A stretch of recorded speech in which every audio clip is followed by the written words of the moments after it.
how did you become interested in bone regeneration? How did it all started? So it's very interesting.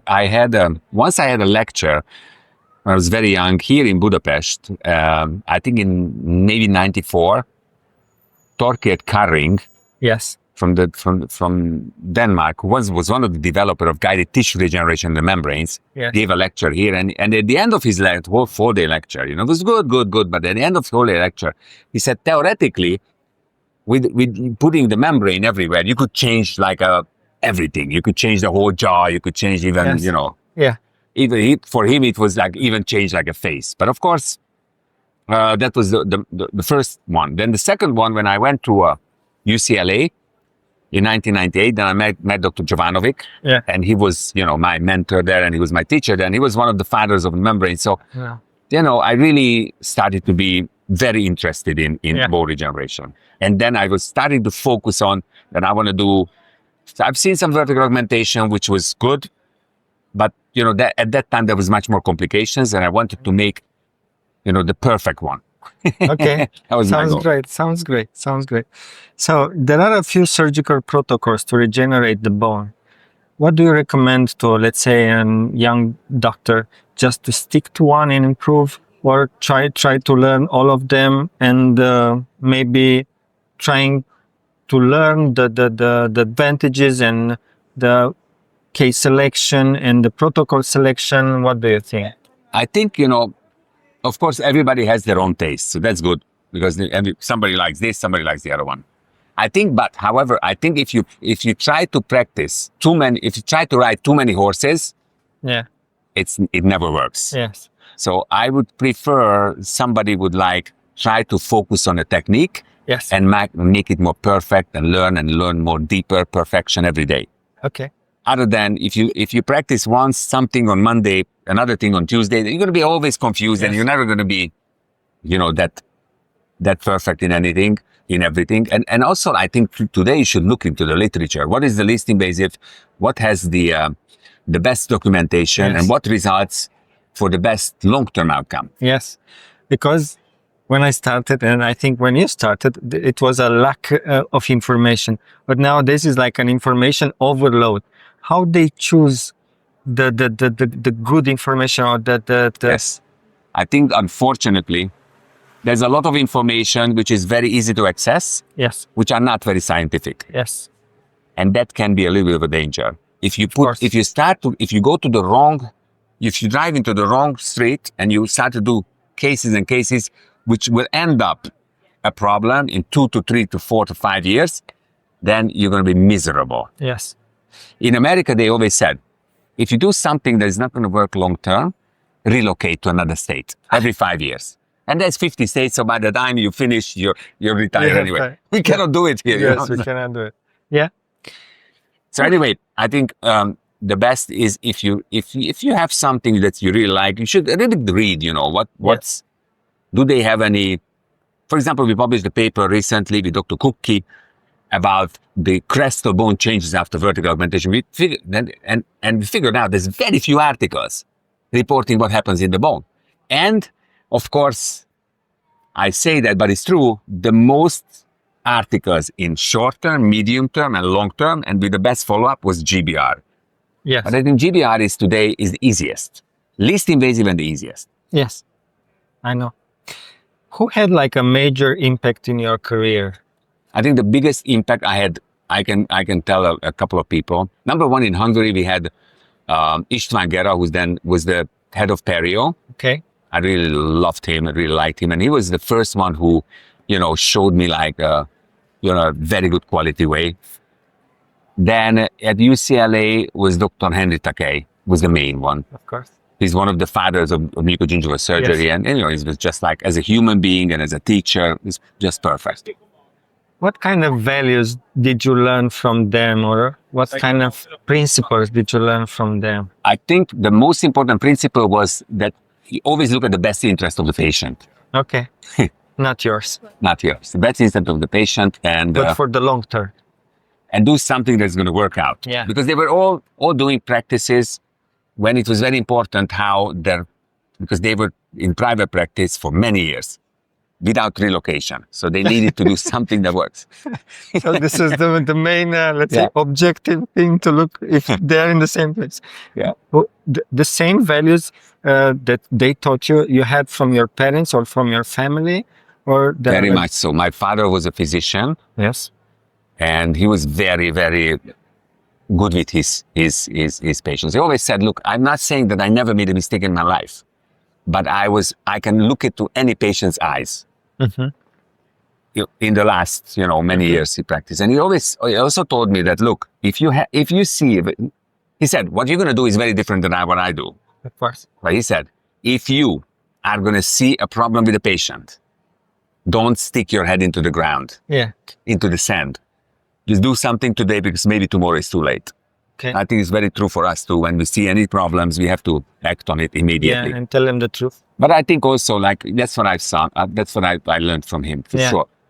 Usually when we have a problem, we look for the one who is guilty or did something. No, we just... Yeah.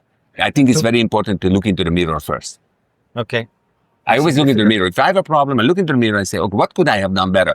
And honestly, I learned a lot from anything was not going perfectly. Number one, we published, we documented. Yes. And we learned from it. Yes, of course.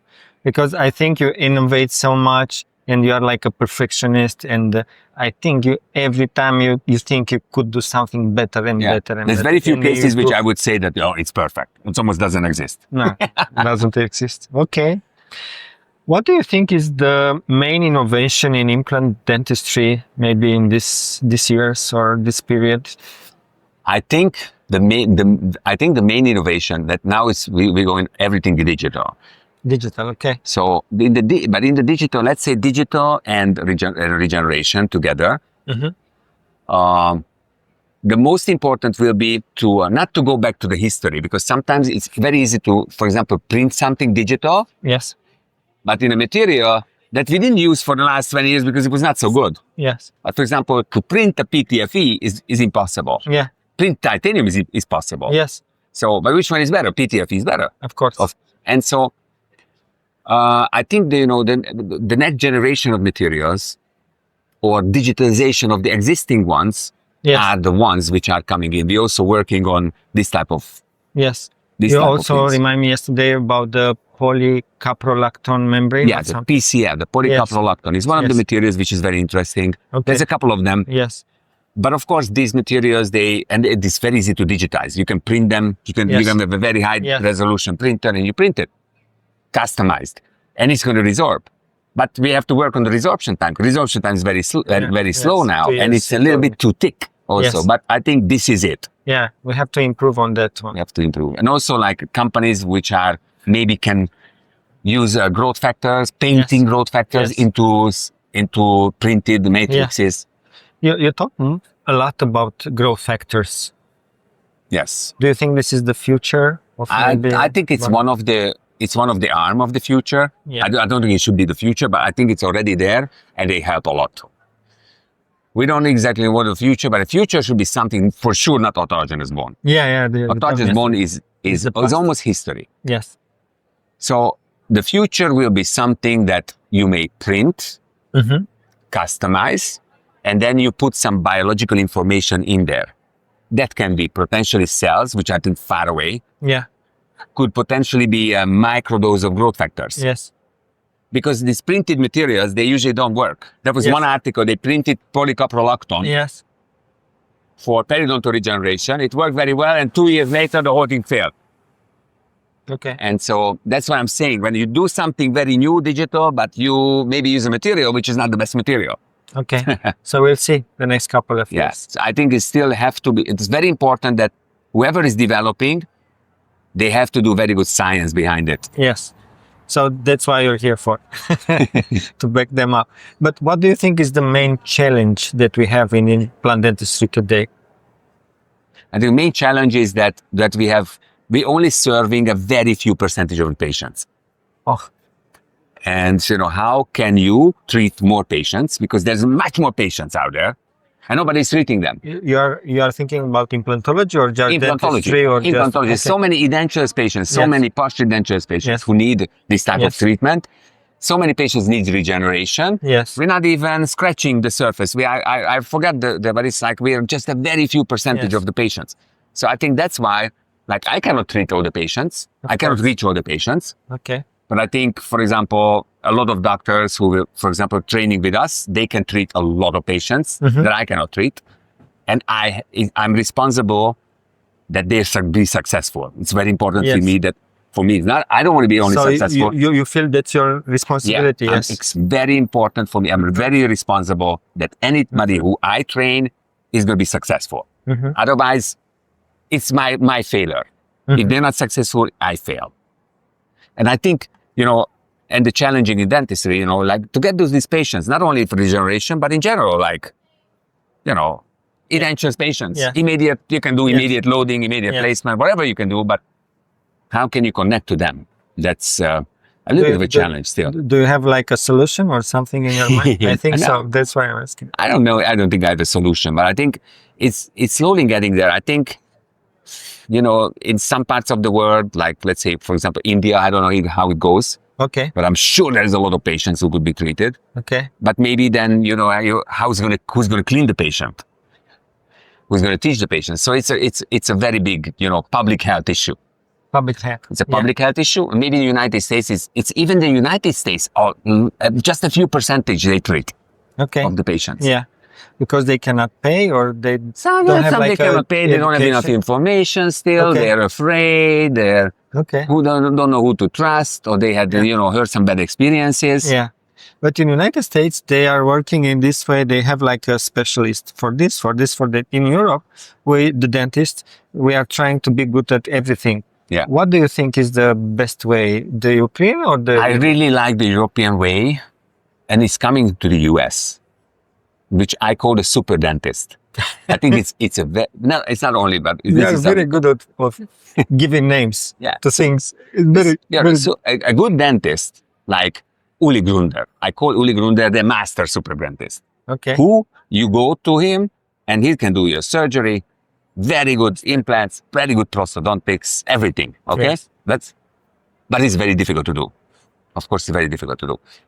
Sometimes the problem is like when you build a house. Yes. There is the plumber, the electrician, and sometimes things lost in translation. Yes.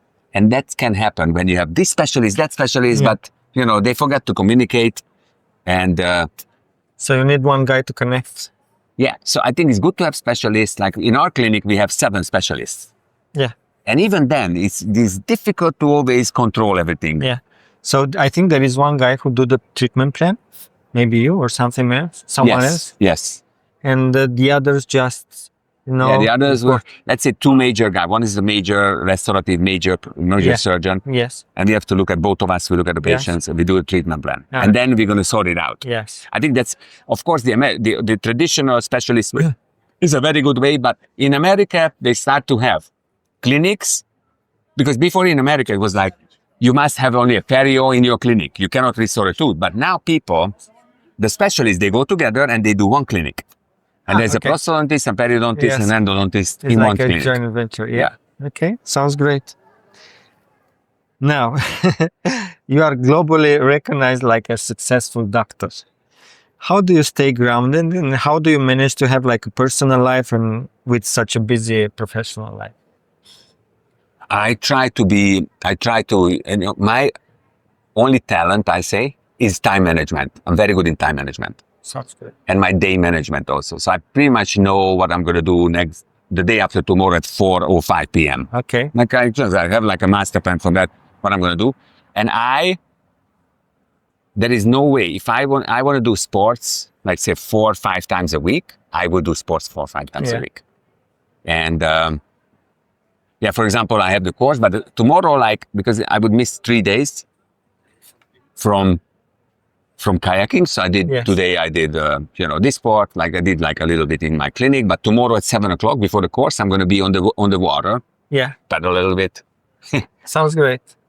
But no, I think time management for a dentist is very, very important. And you have to spend time with your family. Yes. I'm waking up at 4 o'clock every day for 15 years.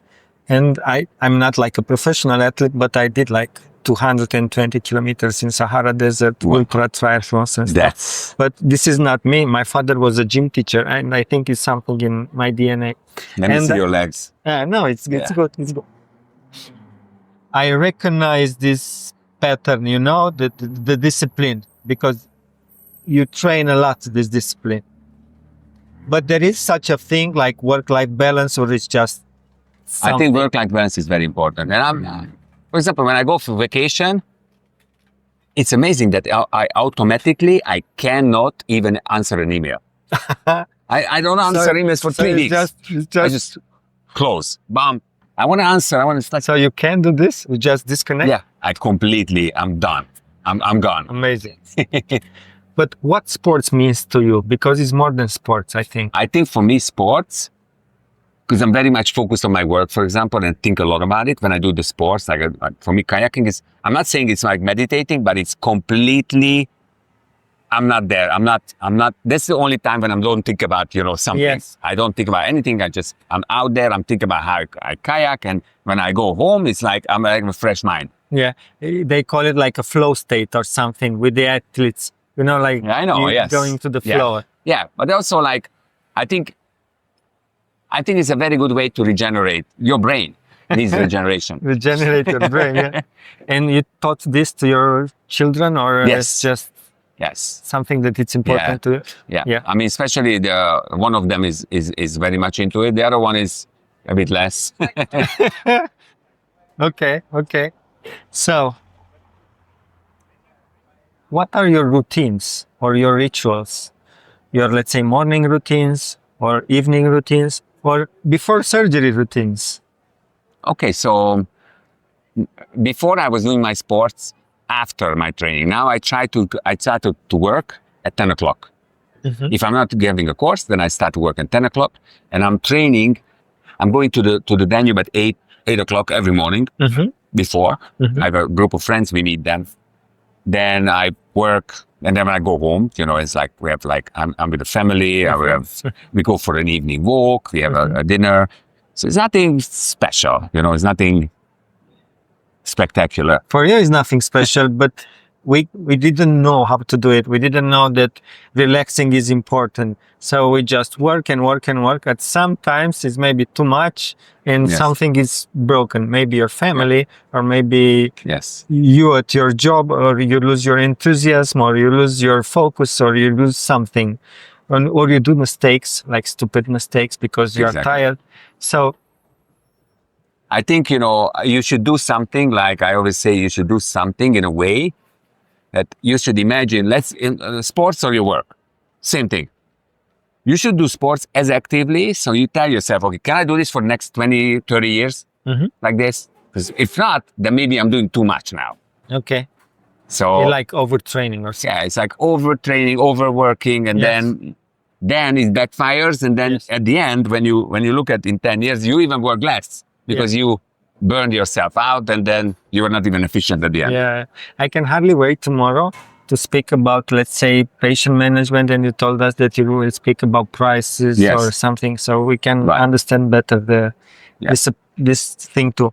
Okay, you had like a very long and successful career. What keeps you going, or what success means to you, or what motivates you? I feel very, very, very lucky that I have almost like an endless interest in this.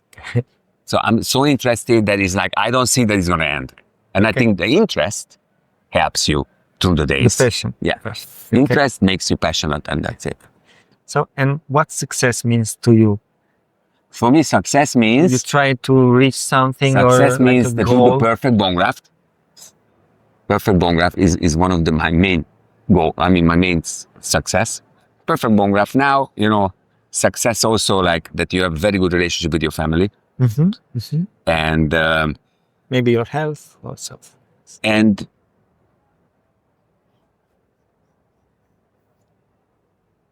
for me, these are the two most important. And then I have like a happy, you know, like a balanced life.